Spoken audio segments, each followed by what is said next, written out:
Ben ritrovati cari amici, benvenuti a questo nuovo appuntamento con il meteo. Questa novembrata caratterizzata da temperature gradevoli sembra non avere mai fine, ma in realtà una fine ci sarà, probabilmente temporanea, proprio in corrispondenza ai noi del fine settimana.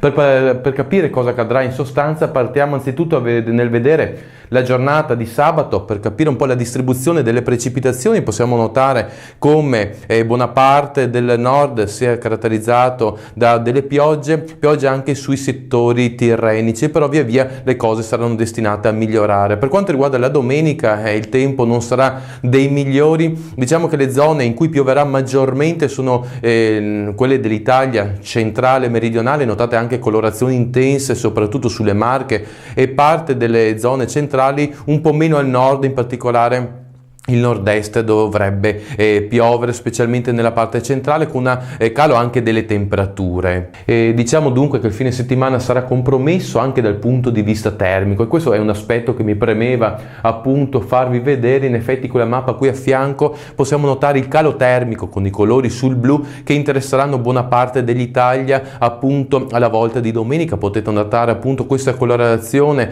che fa vedere appunto il calo delle temperature, che si percepirà specialmente domenica, parzialmente lunedì, ma da lunedì poi tornerà a piccoli passi il tempo a migliorare per il ritorno dell'alta pressione. Con ora ho detto tutto, auguro a voi tutti un buon fine settimana e se avete tempo e voglia ci vediamo nel prossimo appuntamento.